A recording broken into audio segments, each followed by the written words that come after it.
Bonjour et bienvenue dans ce nouvel épisode de l'économie expliquée par mon père, en présence du DIPER, par ce dernier jour du mois d'avril. On peut dire que avril nous a vraiment fait découvrir jusqu'au bout qu'il ne fallait pas se découvrir d'un fil.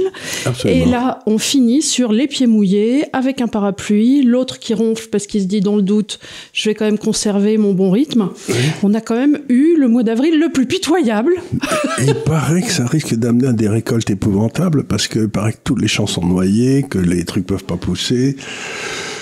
Donc avril ne te découvre pas d'un fil. Oui, et en mai fais ce qu'il te plaît, mais... Non, bah là, il va falloir qu'il redouble de force parce que et on a été mis à contribution. Là, on en a vraiment gros. Marre d'avoir les pieds mouillés. Alors, aujourd'hui, pour passer du proverbial Coca Light, on va essayer de refaire un petit tour sur le portefeuille de l'Institut des Libertés, parce que pour la première fois depuis 4 ans, Charles va changer une position.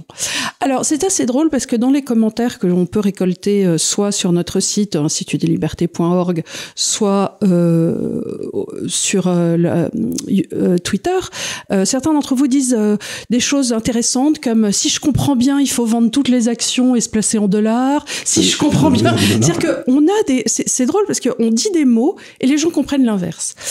Et là, ce que vous devez essayer de comprendre, donc Charles va vous expliquer, et il va aussi vous expliquer quand il dit acheter du yen, ce qu'il veut dire par là. Est-ce que ça veut dire un ETF? Est-ce que ça veut dire acheter... En tout cas, ça ne veut pas dire les billets, hein. Ça veut pas, oui, mais parce que il va falloir le dire, parce que des gens disent, est-ce que je dois acheter physiquement du yen à mon bureau de change? Voilà. Est-ce que c'est un ETF? Voilà. Donc, tu vas expliquer tout ça au fur et à mesure. Voilà. Et pour faire ça aussi, on va devoir revenir sur une notion qui est extrêmement importante et sur laquelle on reviendra à l'Université de l'épargne, c'est la parité des pouvoirs d'achat. Voilà. Donc, recommençons dès le début. Réexplique aux gens que ces sociétés... Enfin, comment était fait ton portefeuille idéal? Alors, c'est une notion importante. Mais avant, je voudrais peut-être dire un petit mot, parce que, comme Emmanuel, je lis les commentaires qui sont faits. Bon, il y a les commentaires habituels que nous sommes payés par les Rothschild, ce qui n'est pas vrai, parce que j'attends toujours mon chèque et je suis toujours pas payé par les Rothschild. Ni par les Rothschild, ni par les atlantistes, ni par Poutine, ni par... C'est drôle d'ailleurs... Ni par les Chinois aussi. Ni par les Chinois. C'est drôle d'ailleurs dans les commentaires, il y a des gens qui disent « Oui, c'est un atlantiste pro-Poutine ». Tu dis, vous avez pas l'impression au bout d'un moment que ça se réconcilie pas, vos trucs?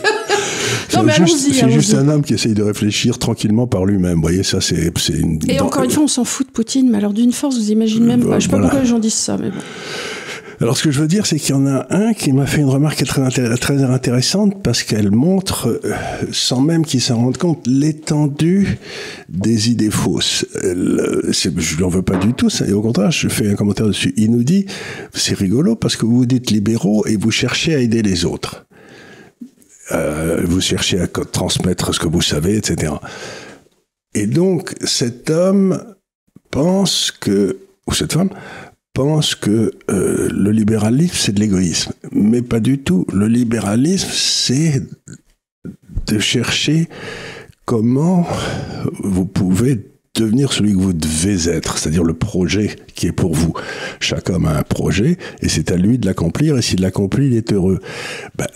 Et donc, le libéralisme, ça a été le moment dans l'histoire où ceux qui avaient gagné beaucoup d'argent, ou les autres d'ailleurs, parfois comme Mère Teresa qui n'avait pas un rond, enfin qui était en Inde là-bas, se dévouent pour les autres librement.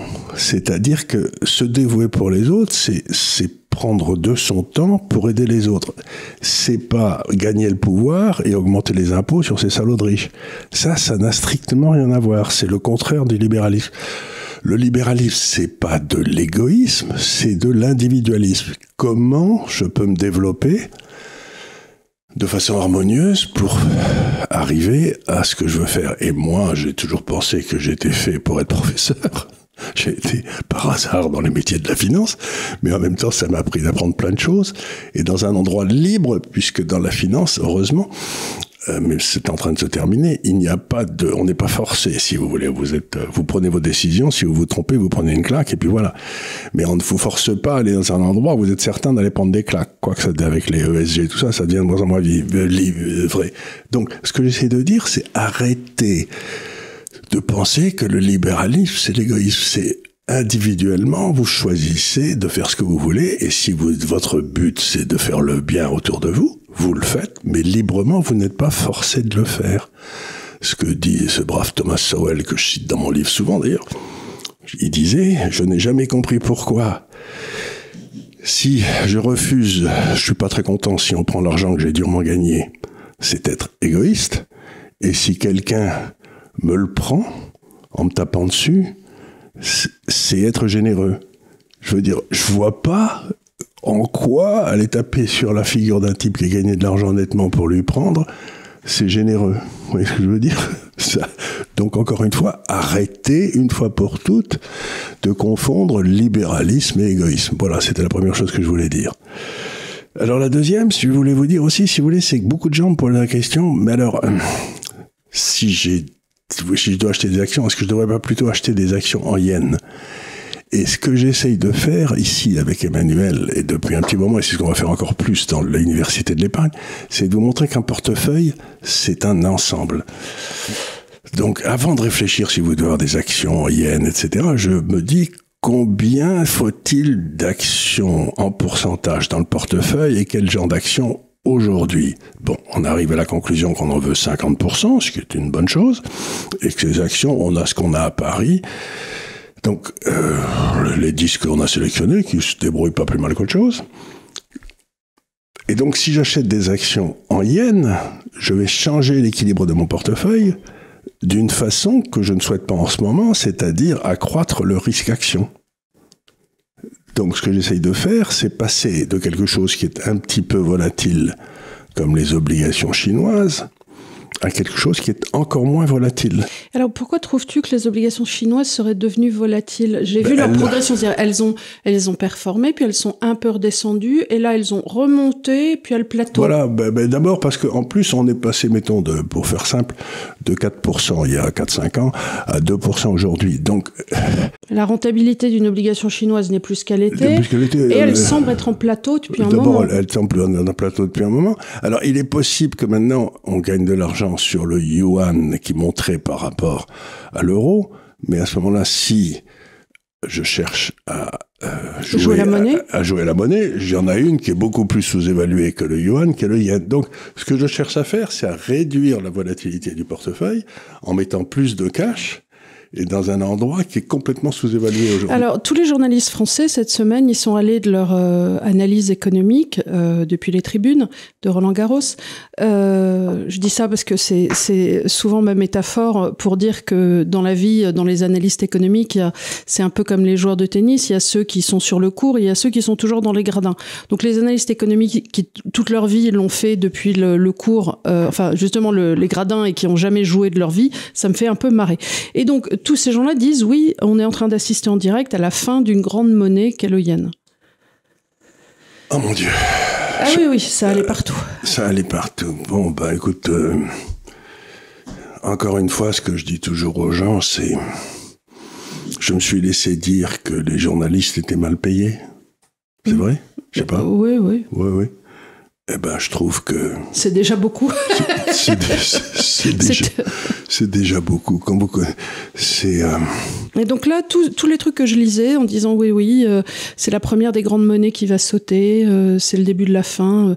Et j'ai beau leur expliquer que d'après l'analyse de grands, l'operating system va très bien et que... Mais ça va pas mal du tout. Et les Japonais, les gens s'en rendent pas compte, mais ils ont en position extérieure nette, c'est-à-dire les actifs étrangers détenus par des Japonais, qui c'est à peu près à 60% de leur PIB. C'est-à-dire, c'est absolument gigantesque. Donc, il se passe un phénomène curieux. La veuve de Watanabe. Madame Watanabe, elle a du pognon à l'extérieur monstrueux. Mais ils ont tellement de pognon que c'est le seul pays que j'ai connu dans l'histoire, peut-être l'Angleterre au 19e, je suis pas sûr. Mais c'est le seul pays dans l'histoire, si leur monnaie baisse, la population s'enrichit. Parce que ça veut dire que leur position extérieure monte en valeur. Donc c'est le seul pays dans l'histoire, quand leur monnaie baisse, ils exportent plus, et en plus ils deviennent plus riches en même temps. Donc il y a quand même un phénomène assez rigolo.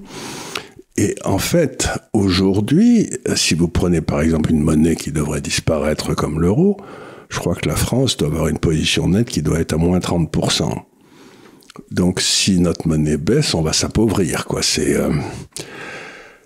Donc voilà, ça arrive toujours à ce dont on a souvent parlé ici. Moi, ça fait 50 ans que j'essaye de comprendre ce que c'est qu'une monnaie. Je suis content de savoir qu'il y a une série crétin sur les réseaux sociaux, sur le gradin de Roland-Garros, qui explique à un joueur professionnel comment faire des coups droits liftés, quoi. Tu vois, que lui il le fait pas bien, quoi. Donc je reviens à ce que j'ai souvent dit ici, lire la presse financière, c'est dangereux pour votre fortune. Si ces types étaient bons, ils géreraient du pognon pour de vrai. Ils géreraient du pognon pour de vrai s'ils sont là. Mais par contre, ils ont une idée très nette de ce qui est bien et de ce qui est mal. Oui. Ça, j'y peux rien. Moi, j'ai pas cette idée très nette. Hein. J'ai encore reçu... j'ai écrit du bien, j'ai dit du bien d'un certain nombre de trucs en Chine récemment, et il y a 2 ou 3 personnes qui m'ont écrit en me disant « Mais vous soutenez un régime communiste ». Je prétends qu'aujourd'hui, la liberté d'entreprendre est beaucoup plus réelle en Chine qu'en France. Donc la question c'est... Non mais ça tu l'as toujours dit, écoutez, vous, encore une fois, vous avez votre affect et vous pouvez tout à fait choisir de ne pas mettre votre pognon. Moi je vous dis juste que je n'ai pas cet affect quand je gère du pognon, je regarde les positions et donc oui, voilà, mais bien sûr faites-le. Si vous préférez perdre 25% que gagner 25%, c'est votre droit le plus strict. Moi j'ai rien à dire, hein. Je suis sûr que vous êtes très content d'avoir perdu 25% sur les obligations françaises. Voilà, chacun fait comme il veut. C'est son fric. Et c'est le but dans l'industrie, dans l'université de l'épargne, ça va être d'apprendre à gérer votre fric en fonction de vos affects. Et puis vous apprendrez au bout d'un certain temps que il faut pas trop se laisser aller à ses affects parce que les patience et longueur de temps font plus que force ni que rage. Voilà, exactement. Et qu'il faut pas que vous tombiez amoureux ou que vous commenciez à haïr tel ou tel placement parce qu'à ce moment-là, vous vous limitez extraordinairement. Alors, est-ce que tu veux parler un petit peu du cours de change entre l'euro et le yen? Alors, on y vient. Par exemple. Alors, il y a à peu près 4 ans, on s'est dit on va mettre 33% du portefeuille en obligations chinoises. Alors, ça n'a pas été très facile à acheter parce qu'il n'y en a pas tant que ça. Alors, on va faire un petit... vous pouvez essayer, dans un cas comme celui-là, de trouver... des ETF. Des ETF. Alors, ça veut dire en anglais « Exchange Traded Fund », c'est-à-dire que ce sont des gars qui ont monté un portefeuille qui vous donnera la rentabilité, mettons, du 10 ans chinois. C'est-à-dire que ça restera toujours à 10 ans. Quand une obligation arrive à 9 ans, ils la vendent et ils rachètent une autre à 10 ans, et ainsi de suite, pour que le portefeuille soit toujours à 10 ans. Donc, voilà. Et ça, en principe, c'est coté. C'est-à-dire qu'il n'y a pas, ainsi dire, les droits de gestion sont infinitésimales parce que c'est fait par des ordinateurs. C'est 1%. Non, c'est 0,1. C'est tout petit. Et vous achetez ça en bourse et c'est liquidable. Vous l'achetez à tout moment, aujourd'hui ou demain. Et donc, vous avez aujourd'hui des centaines d'ETF qui sont cotés. Et vous pouvez... Ça a des codes ISIN. Ça a des codes ISIN. Et vous pouvez trouver ça. Alors, ceux qui en font, c'est Amundi, c'est BlackRock, c'est State Street. Vous en avez un paquet comme ça dans le monde. Il y a aussi... il y a toutes les grandes maisons de gestion qui font des ETF. Et donc, il existait quelques ETF obligations chinoises, mais enfin, c'était pas si facile à trouver. Vous pouvez aussi trouver des gens qui ont ce qu'on appelait autrefois des SICAV, c'est-à-dire des gens qui gèrent des obligations chinoises et qui essayent de faire mieux que le 10 ans, etc. d'avant. Ça, c'est un fonds, et c'est plus difficile à acheter. En plus, si vous voulez, il y a des frais de gestion, c'est des frais de gestion, et puis c'est pas aussi liquide, hein. Vous pouvez pas le vendre à tout instant. C'est pas coté sur le marché en temps réel, quoi. Donc moi, pour les concepts qu'on va développer dans l'université de l'épargne, on recommandera presque toujours des ETF, et pour ainsi dire, jamais des fonds. Mais pour l'instant, on peut pas on pourra parler de certains comme ça. On pourra dire, voilà les ETF qui existent. Voilà les ETF qui existent, mais on pourra pas vous dire achetez celui-là. On pourra vous en présenter, parce qu'on a le droit de présenter, de parler de choses. On dira, ben voilà, il y a un ETF qui est émis par Amundi, un autre qui était émis par State Street, et puis un troisième qui était émis par je sais pas qui, et puis à vous de choisir, regardez celui qui vous va le mieux, celui qui est le moins cher. Bon. Donc, les obligations chinoises. Donc, celui qui aurait acheté un ETF, obligation chinoise, le 1er janvier 2020, pourquoi le 1er janvier 2020? Parce que ça devait être février ou mars, les marchés se pétaient la gueule, et j'ai dit aux gens, on va commencer le 1er janvier 2020 parce que je savais qu'il y avait une gamelle juste derrière. Elle était en cours. Ce qui permettait de dire, quel que soit le moment où vous commencez à gérer professionnellement votre portefeuille, vous vous en foutez. Parce que, vous voyez, on a déjà rattrapé au-delà la gamelle. Donc, je ne l'ai pas pris à un plus bas du marché parce que ça, ce serait tricher. Je l'ai pris quasiment à un plus haut du marché. Donc, pour montrer que même si on commence au mauvais moment, ça n'a aucune importance. Et cette obligation chinoise, qui était à 120, c'était le cours, quoi. Là, c'était en euros. Le cours de change euro-yen est passé de 120 à 168. C'est-à-dire que l'euro est monté de je ne sais pas combien de 35% vis-à-vis du yen. Alors, qu'est-ce que ça veut dire? Qu'est-ce que ça veut dire? Qu'est-ce que ça veut dire? Ça veut dire que si vous aviez 1 euro, vous pouviez acheter pour 128 de produits japonais il y a 4 ans. Aujourd'hui, si vous avez 1 euro, vous pouvez acheter pour 168 yens. C'est-à-dire, vous pouvez acheter. Oui, donc c'est vraiment le moment de partir, si toutefois, en vacances au Japon. D'aller faire son marché au Japon, quoi. Voilà, donc parce que les chambres d'hôtel seront proportionnellement beaucoup moins chères. Enfin, tout ce qu'on peut acheter. Alors, il y a un truc. Donc, le yen a beaucoup baissé. Et c'est très étonnant. Parce qu'il a des comptes courants excédentaires. Vous savez, c'est la balance commerciale, les comptes courants, qui font à peu près 4% du PIB. Alors, est-ce que tu penses que, comme la Thaïlande en son temps ou d'autres pays asiatiques dans les années 2000, ils s'amusent à tenir leur monnaie basse pour tenir les exportations et ce faisant se payer l'Allemagne? C'est pas du tout exclu, mais ça, c'est un avantage accessoire. Mais il faut savoir que mais pourquoi leur monnaie est-elle si basse d'un coup, alors que notre euro est merdique par ailleurs? Alors, ce qui se passe, l'une des raisons, aussi curieux que ça paraisse, c'est que la population japonaise vieillit très vite. On le sait. Bien sûr, on le sait. Et ils ne font pas venir d'immigration. Et même ils sont en train d'ouvrir un peu. Petit peu aux Coréens, mais alors il faut vraiment montrer patte blanche. Et exactement. Même ceux qui viennent pour travailler toute leur vie, on leur dit non, finalement, vous pouvez repartir chez vous. À la fin, oui. Et donc, ce qui se passe, c'est que donc Madame Watanabe, la digne veuve de Carpentras. La digne veuve de Carpentras locale, qui doit vivre à Kyoto ou je ne sais pas où, elle se dit, mais je peux pas investir dans mon pays, par exemple dans des obligations, parce que il y aura plus personne d'ici 30 ans pour me rembourser mon obligation. Donc, ce qui n'est pas un mauvais calcul. Et ça serait bien qu'on le fasse en France sur la sécurité sociale et les retraites, mais visiblement, les gens ont choisi. Non. Nous, on fait oh. Voilà, donc c'est Madame Watanabe, mais je dis ça. Donc qu'est-ce qu'elle fait? Elle va acheter des obligations en Australie. Elle se dit, la population. Ou au Mexique, où il y a et puis les taux d'intérêt sont élevés. Elle touche du 0 au Japon. Et si elle va en Australie, elle va toucher du 4. Et si elle va au Mexique, elle va toucher du 7 ou du 8. Donc elle est très contente, Watanabe. Donc il y a des montants de pognon absolument monstrueux qui sortent sans arrêt du Japon. Et c'est pour ça que le yen baisse.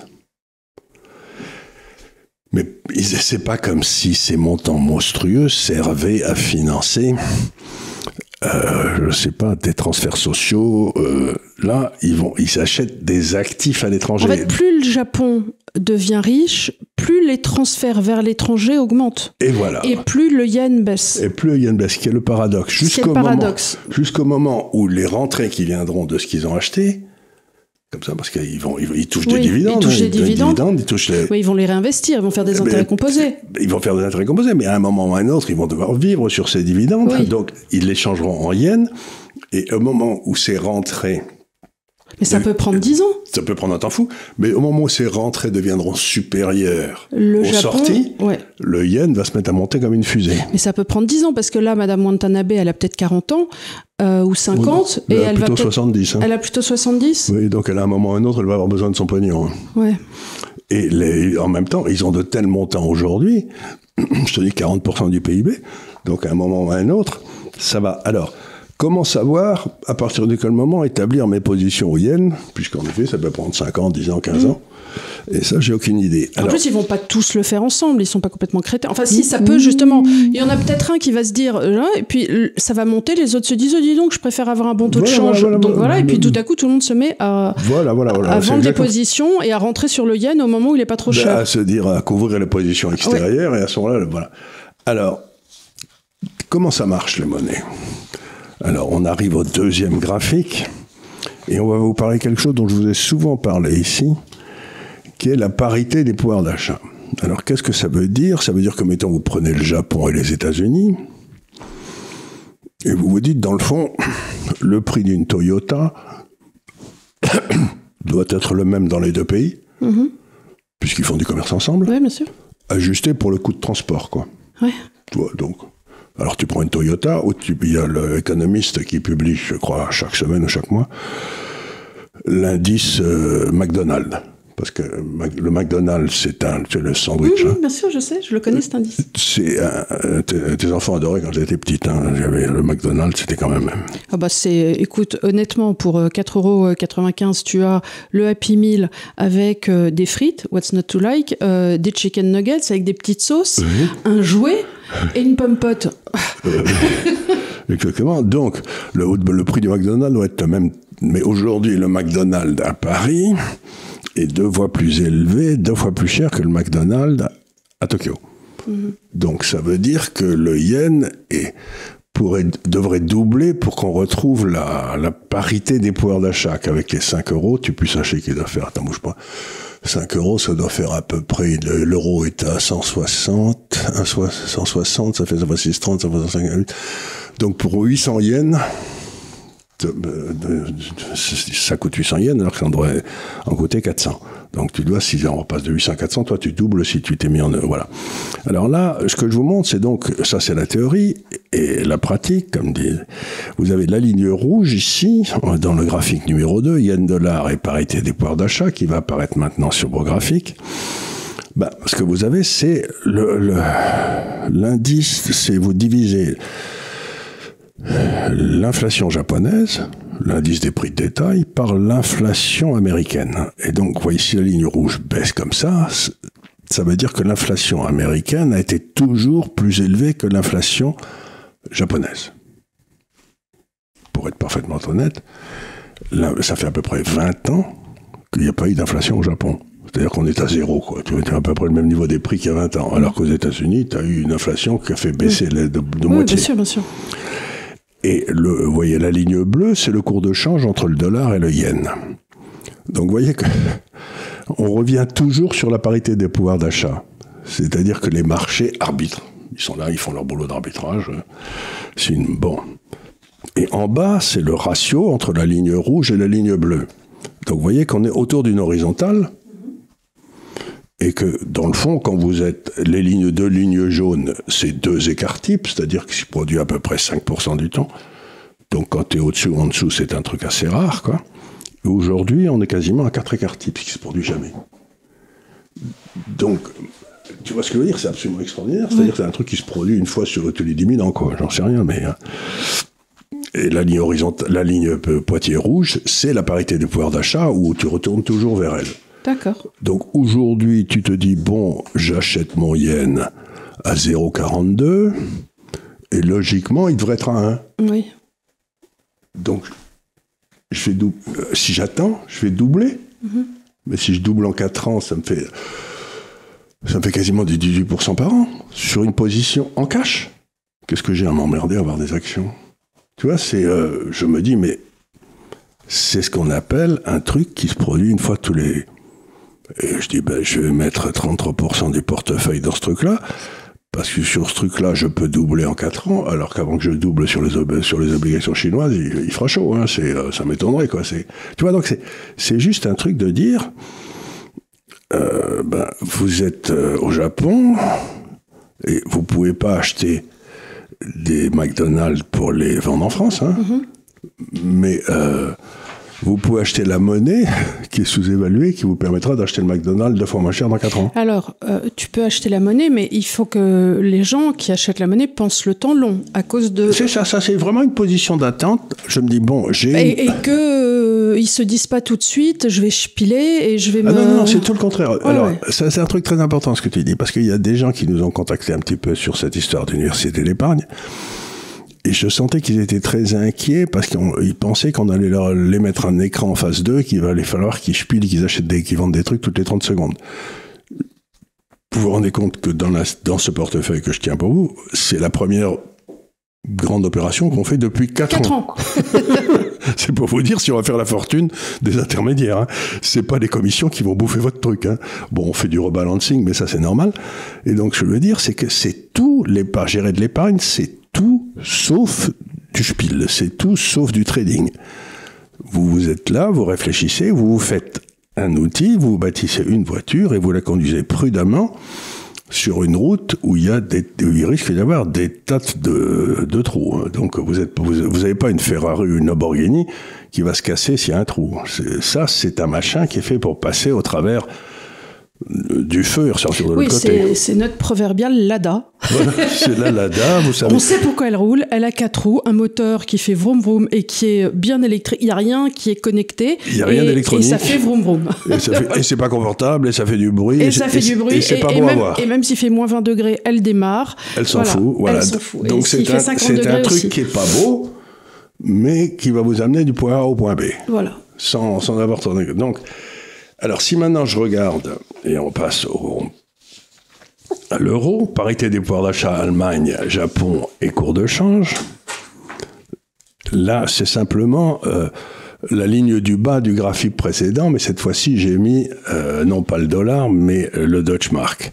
Et alors vous voyez quelque chose de très intéressant, c'est depuis que 1995-96, finalement, vous voyez que la ligne noire, qui est le rapport des deux taux d'inflation, c'est assez à plat. C'est-à-dire que quelque part, le Japon a une inflation très faible, mais l'Allemagne aussi, jusqu'à tout récemment. Oui. D'ailleurs, ils détestent l'inflation. On le sait que les Allemands détestent l'inflation. Ça leur a laissé un goût amer de l'entre-deux-guerres. Ça va leur laisser un goût amer, ce coup-là aussi. Hein. Oui. Ça va y aller. Et comme dit toujours ton frère en rigolant, quand les Français ou les Italiens sont dans la rue en gueulant, tout le monde s'en fout. Ouais, mais quand c'est les Allemands, c'est un peu plus de poids. Ça agace les gens comme ça. Les gens disent, oh là, ça aussi, ils gueulent en Allemagne, c'est que ça ne va pas aller du tout. Donc vous voyez aujourd'hui que, grosso modo, on pourrait passer, on est à... Attendez, j'essaie de dire ça, j'ai plus mes yeux d'il y a 20 ans, mais on est à 186, je crois, là-haut. Écoute, on est à 168. Pardon, je suis un peu le dyslexique. Et normalement, la parité du pouvoir d'achat, c'est 120.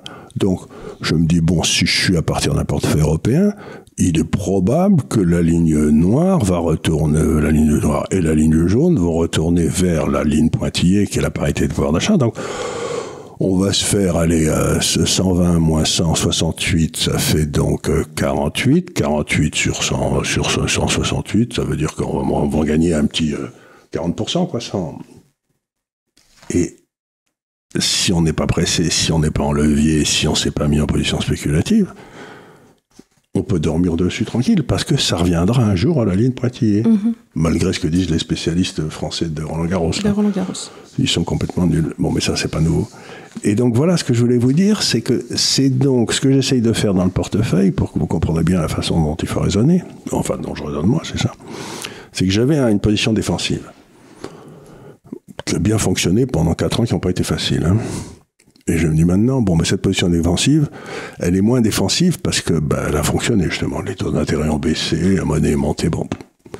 Donc je sors de cette position défensive, et comme j'ai encore plus la trouille qu'il y a 4 ans, je me mets dans un machin qui est encore moins volatile, c'est un taux de change, qui est déjà à 3 ou 4 écarts types sous-évalués, et je vais attendre avec du cash là, voir ce que font les marchés. Si par hasard ils se pètent la gueule, je vais pouvoir acheter avec ces yens qui sont sous-évalués. Est-ce que tu crois que le yen peut... Alors, il a baissé il y a 3 jours, on est le 29, donc est-ce que tu penses qu'il peut encore baisser là par rapport à sa position ? Tant que Madame Watanabe continue à foutre du pognon à l'extérieur, mais je te dis, à un moment, le pognon qu'elle fout à l'extérieur commencera à être inférieur au pognon qu'elle récupérera. Et à ce moment-là... Il faut juste, encore une fois, donc attendre au moins 5 ans. Ça peut être fait l'an prochain. Regarde, ça peut être fait l'an prochain, mais tu pourrais devoir attendre 5 ans. Oui, mais en attendant, oui, c'est possible. C'est pas du tout un coup de trading, c'est un coup d'investissement. Je sais que d'habitude, si tu regardes ce graphique, donc avec le yen et le Deutschmark, tu vois que en principe, ça prend à peu près en effet de 98, mettons de 2000 à 2006, ça fait 6 ans. Puis ensuite, tu as un autre, c'est de 2008 à 2000. Les hausses du yen ont l'air d'être assez brutales. Donc, tu vois, oui, en effet, ça prend 4-5 ans à chaque fois pour revenir à la moyenne. Mais si tu fais 40% en 5 ans, ça te fait à peu près du 7% par an. Sachant que cette position n'est que sur un tiers du portefeuille. C'est que sur un tiers du portefeuille. Mais je sais que si les marchés se pètent la gueule dans le monde entier, Madame Watanabe, qu'est-ce qu'elle va faire? Elle va rapatrier son pognon. Et elle va surtout cesser d'en envoyer pendant que ça se pète la gueule. Évidemment.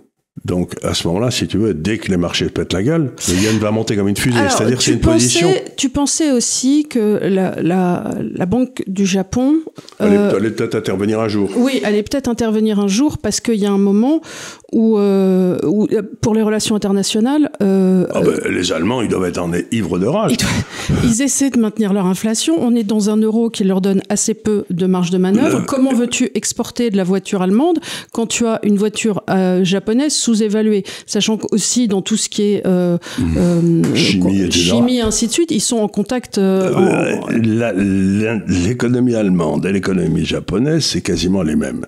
C'est la chimie des produits spécialisés, c'est les bagnoles, c'est les matériels de transport, ils font pas d'avion, donc grosso modo, c'est la même économie. Mais il y en a une qui vend son McDonald's moitié moins cher que l'autre. Alors, est-ce que vous croyez que les clients vont aller bouffer ?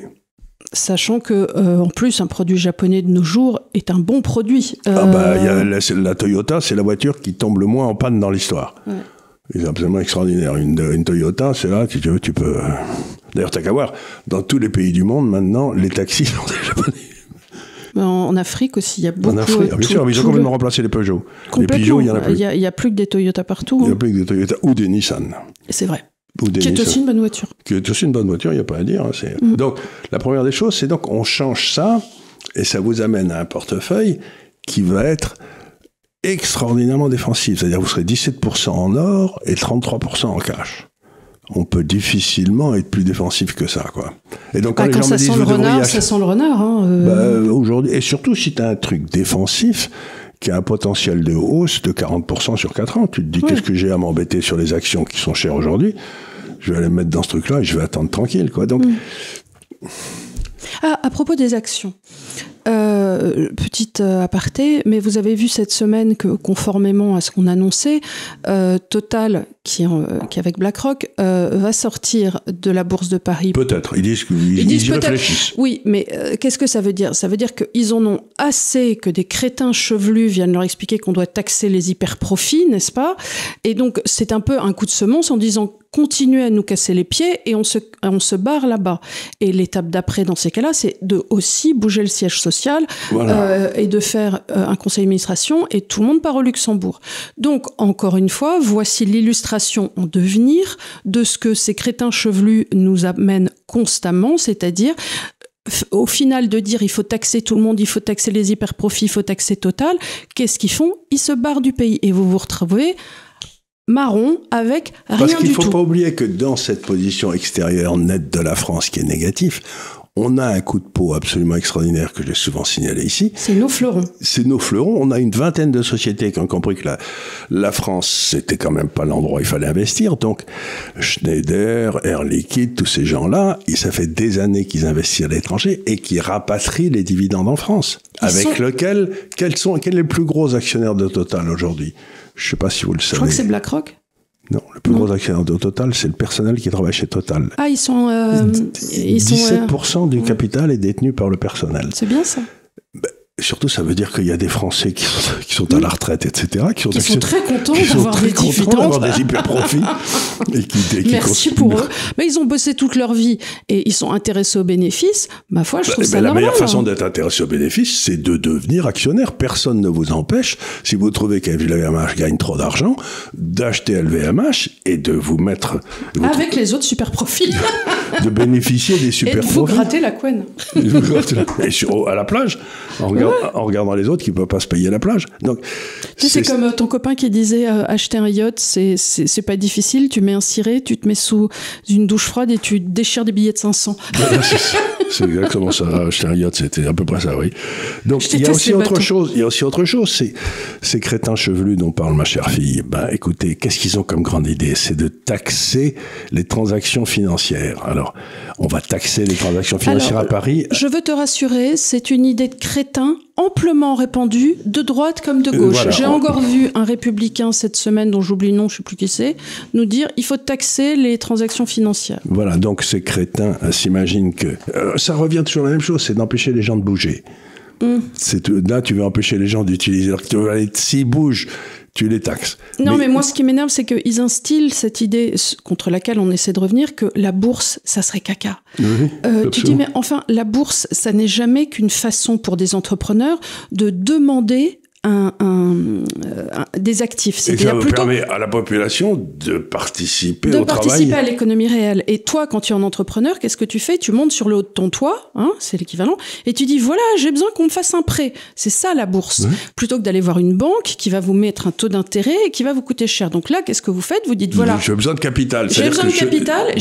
Devenez propriétaire. Devenez propriétaire, je vous donnerai une action. Alors les gens arrivent, puis ils donnent leurs sous, ils disent, je repars avec une action. C'est ça, la bourse. Je sais pas pourquoi on en fait tout un plat. Mais si, imaginons que la crétinerie continue en France, qui est assez probable compte tenu du fait que ça fait... Du personnel politique surtout. Et ça fait 50 ans qu'on nous enseigne des bêtises à l'école aussi. On met une taxe de 0,1% sur les transactions à Paris.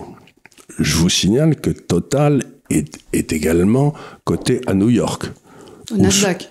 Non, je crois que c'est au New York Stock Exchange. Et donc, à ce moment-là, et 60% des transactions sur Total aujourd'hui se font à New York et pas à Paris. Donc, à ce moment-là, dès qu'ils mettent une taxe de 0,1% à Paris... tu l'achètes là-bas. 100% des transactions auront lieu et on pourra fermer les maisons de titres en France. Donc, bravo les mecs, continuez. Non, mais c'est parce qu'ils ont aucune idée de ce dont ils parlent, encore une fois. Là, on n'est même pas sur des commentateurs de Roland-Garros, on est sur des mecs qui... Au café, qui parlent du match de foot. Qui parlent, voilà. Donc là, on est sur encore un autre niveau. Oui, c'est des mecs qui ne s'intéressent pas au tennis, n'ont jamais parlé de tennis, ne font que du foot, mais vont te mettre des règles de tennis. Mais trouvent quand même que les joueurs de tennis sont trop payés. Voilà, et que le match, ça ne devrait pas être compté 15 par 15, on va refaire les règles. Je te dis, mais de quoi tu me parles? Tu sais même pas de quoi tu me parles. Mais ce qui est étonnant, c'est que autrefois, quand j'étais jeune en France, il y avait des gens compétents du style de, je sais pas, Raymond Aron, François Revel, etc., qui, quand la presse de gauche ou les gens de gauche disaient trop de bêtises, les ramenaient à la raison, si j'ose dire. Il y avait un peu la statue du commandeur, on s'arrêtait de dire des bêtises. Non, mais là, il y a trop de boulot. Mais là, il n'y a plus personne qui comprend quoi que ce soit, et ils raisonnent tous, on sait bien où c'est mal. Mais c'est pas ça la question, c'est est-ce que ça marche ou est-ce que ça marche pas? Ben oui, ça marche. Si vous voulez avoir été un actionnaire de Total ou de LVMH depuis 10 ans ou d'Air Liquide, ben oui, ça a très très bien marché pour vous, merci. Et vous le devez à personne. C'est vous qui avez décidé d'investir et vous avez ces crétins qui sont payés par l'État, qui soutiennent avec bonheur le Venezuela, Cuba, etc., tous les gens crèvent de faim, qui vous disent on va monter un système comme le Venezuela et Cuba où vous crèverez de faim aussi. Et c'est ces gens-là que vous écoutez. Mais il faut les... Je dis pas qu'il faut leur interdire de parler, parce que il faut jamais interdire à un connard d'ouvrir sa bouche, parce qu'à ce moment-là, il se signale comme connard tout de suite. Mais c'est quand même très étonnant de voir que ces gens-là parlent et qu'on les écoute. Il y a des gens qui les écoutent. Mais encore une fois, je pense que ça, c'est parce qu'on est passé dans une société où on était dans une société du logos et une société de l'éthos, où on essayait de réfléchir à une société entière de pathos. Donc tu as des gens qui arrivent et qui disent, voilà, je veux le bien de la population parce que je suis gentil, donc ABCD avec toute une série de trucs complètement crétins. Et tous les gens disent, bah oui, mais regardez, il est très gentil, il a quand même dit qu'il aimait tout le monde. Ouais. Et parce qu'ils sont de gauche, parce qu'ils se revendiquent, tu comprends, moi, je n'aime pas les gens qui sont affamés, qui pleurent. Moi non plus, j'aime pas les gens qui sont affamés, qui pleurent. Simplement, j'ai le pragmatisme de dire, bah oui, mais moi, je sais comment ça marche, c'est pour ça que je fais ça. Je fais pas ça parce que j'ai envie de vous torsionner. Ce que disait Saint Paul, qui est quand même un peu à l'origine de l'école de l'Église catholique et de la chrétienté d'ailleurs, il disait, celui qui ne veut pas travailler, qui peut travailler, ne doit pas avoir accès à de quoi bouffer. Donc, il y a dans cette société chrétienne, celui qui ne travaille pas, enfin, qui ne cherche pas à travailler et à devenir indépendant, dans le fond, il a droit à rien. Mais aujourd'hui, on est dans une situation absolument extraordinaire, où, pour revenir encore une fois à la parabole des talents que j'ai expliquée 10 fois, vous savez, le bon serviteur, on lui donne à la fin de la période, il avait mis 4 talents, on lui en rend 4 de plus, donc, puis le deuxième, il en avait mis 2, on lui en rend 2 de plus, puis le troisième, il l'avait enterré, et on envoie en enfer. Ben, dans nos sociétés, celui qui a le droit à la parole aujourd'hui, c'est celui qui enterre son talent. Notre société est gérée pour et par ceux qui sont des passagers clandestins, qui n'amènent aucune valeur, qui ne créent rien, mais qui sont furieux et veulent prendre la valeur créée par les autres. Eh ben, je peux vous annoncer un truc, hein, c'est que ce genre de société, ça marche pas. Ça peut pas marcher. Tu peux pas avoir des passagers clandestins partout. Mais de toute façon, on est en train d'être absolument pris à la gorge par le montant de nos transferts sociaux. Oui, là, la loi de finances est en train d'être discutée à l'Assemblée. Les mecs sont très heureux en disant, vous vous rendez compte, on a réussi à dégager 20 milliards. Parce que je dis, mais les gars, de quoi vous me parlez ? Vous avez des budgets qui sont pas à l'équilibre, il y en a, et ça continue. Et combien de temps ça va encore durer avec une charge de la dette qui n'est... Le meilleur moment, c'était quand Jospin était au pouvoir.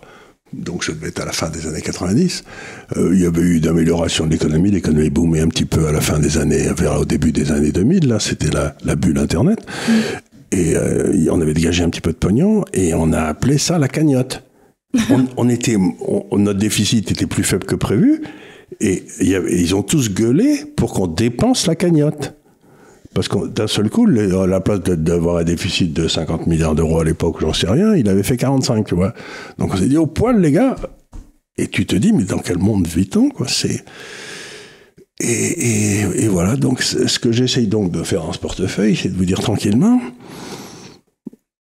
vous avez cette chance incroyable de vivre dans un pays qui est sympathique, bien qu'il soit géré en dépit du bon sens, et vous avez la possibilité, à cause des technologies modernes, d'investir votre épargne où vous voulez. Par exemple, aujourd'hui, rien ne vous interdit de mettre 100% de votre épargne en Suisse. Il faut juste le déclarer. En obligation suisse, en action suisse, etc. Et puis voilà. Et comme vous ferez très très peu de transactions, vous aurez très très peu de gains en capital ou de pertes en capital. Donc, donc le côté fiscal perd un peu de son importance. Sauf s'ils se mettent à mettre une taxe sur le riche.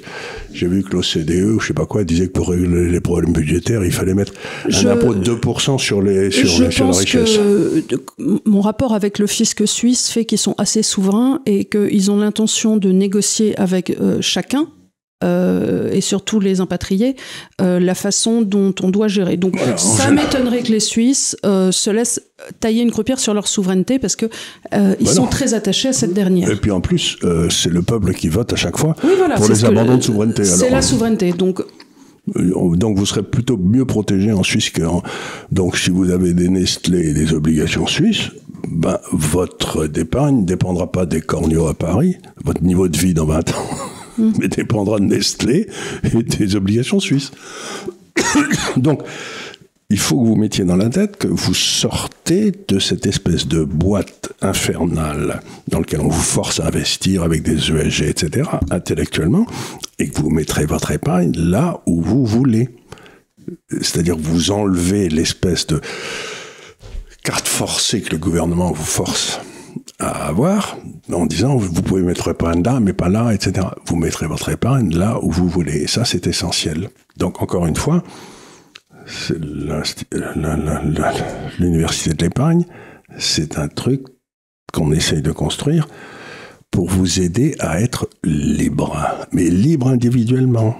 Et donc à ce moment-là, faites-moi plaisir, quand vous aurez bien compris tout ça, vous cessez de lire Le Monde, vous cessez de lire Le Nouvel Observateur, vous cessez de lire Libération, et vous demandez à ce qu'on supprime les subventions à ces gens-là. Le problème, c'est qu'il reste les télévisions où tu as tous les Thomas Porcher, Piketty et compagnie qui continuent de nourrir les gens avec des idées aussi sottes que grenues. Elles sont sottes, elles sont grenues, et elles te font mal. C'est-à-dire, quand tu les écoutes, tu te sens haineux.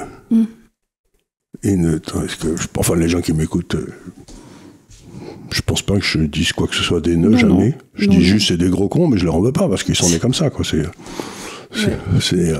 Donc tout ça c'est un effort d'éducation, mais c'est aussi un effort littéralement moral, c'est-à-dire que encore une fois, c'est ce que disait Chateaubriand, je l'ai déjà cité souvent, mais je vais le refaire, c'est il faut être économe de son mépris en raison du grand nombre des nécessiteux.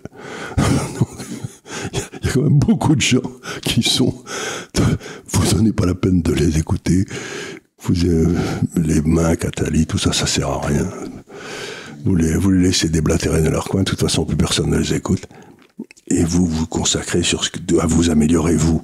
Le plus gros investissement que vous pouvez faire quand vous allez gérer votre épargne, c'est que vous allez vous améliorer, vous. C'est un investissement en vous-même que vous faites. C'est pas un investissement dans des sociétés. C'est en apprenant à gérer votre épargne, vous deviendrez plus intelligent, meilleur et meilleur citoyen. Voilà. Pour moi, c'est ça l'idée de base. Voilà, je pense qu'on a fait un joli petit tour, encore une fois, de la gestion de votre épargne au travers du portefeuille, pour l'instant, de l'idéal et qui deviendra celui de l'Université de l'épargne. On a probablement pris un petit peu de retard, donc on vous tiendra informé de la façon dont ça évolue.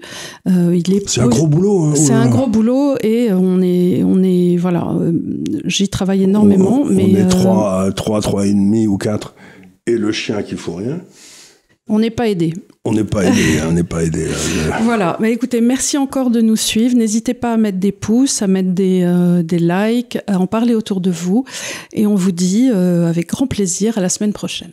Merci beaucoup.